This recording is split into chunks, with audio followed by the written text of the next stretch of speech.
Hello everyone, my name is Michael and welcome back to Sovereign Thinking.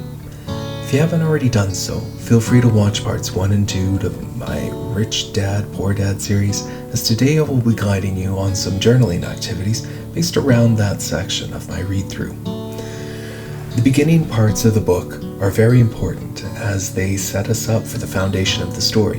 It has to hook us and it also has to give us an idea of what to expect.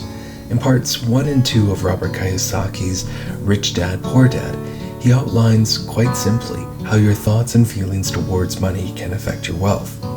Today, I am inviting you to build more awareness on how you think and feel about money based on a certain part in this book. All you have to do is be honest with yourself. If you don't have a journal, then don't worry. You can still participate by using a paper or something to write on. And you can also do this exercise anytime you like if you needed to give yourself some time to locate something to write on. Just a quick disclaimer before we begin. I am not a financial professional or a medical professional, nor am I giving you financial or medical advice. The purpose of this video is to encourage you to look within to see how Robert Kiyosaki's concepts and ideas on money is affecting you so far. As such, this video has been created for entertainment purposes only. In one of the parts, Robert Kiyosaki compared the opposing attitudes of each of his dads had towards money and building wealth. Today, I will be asking you to write down your own answers to each of these questions to build awareness of your own views. Although this exercise is similar to one of the journaling exercises in the Law of Attraction series, it isn't as intense as uncovering a self-limiting belief, for example. I'm just asking some questions and you're just responding. So my first question to you is the following. In 2 or 3 sentences, how do you feel about taxes?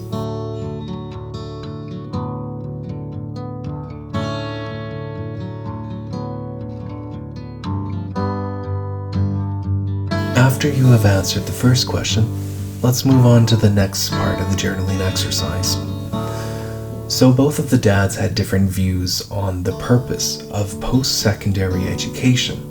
However, I want you to write down what purpose you think that post-secondary education serves and how has it served in your life. You may pause the video at this time to write down your answers.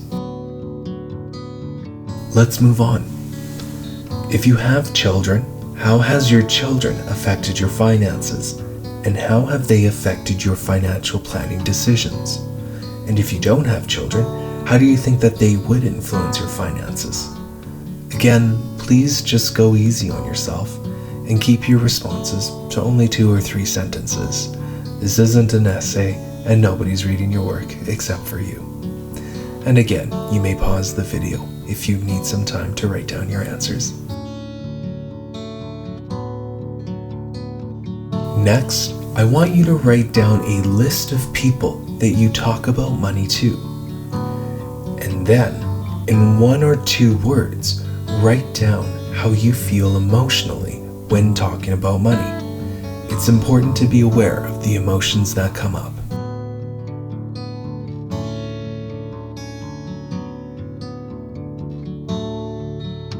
After you've finished writing your answers there, let's move on.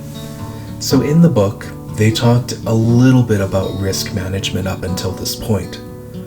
I want you to write down in 2 or 3 sentences what you know about risk management.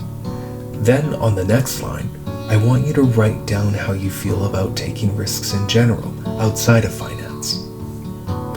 And again, you may pause this video at this time to finish writing your answers.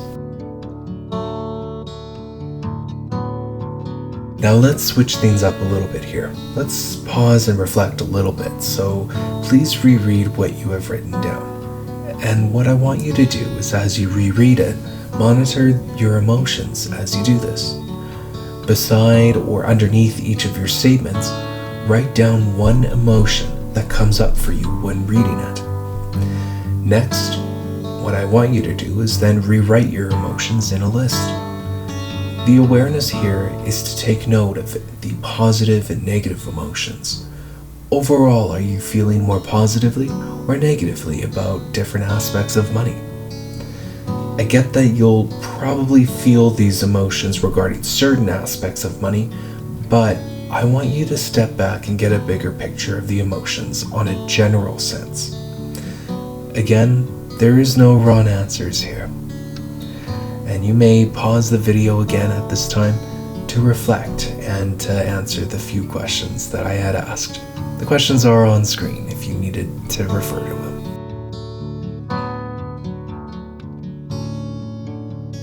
At this time, I'm going to kindly ask you to reread everything that you have written so far, except I want you to think to yourself, if you had more information, would you feel differently about each of these aspects on money? If so, write down what you don't know and what you want to find out.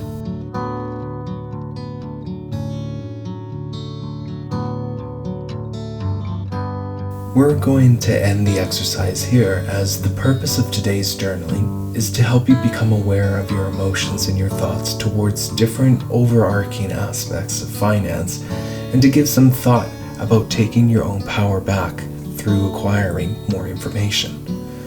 If you would like to read Rich Dad, Poor Dad yourself, I have left an Amazon link to the book in the description box if you wanted to pick it up. As always, please take what vibes with you, leave what doesn't, and just take it one day at a time. I want to thank you again for listening, and I hope you have a wonderful day.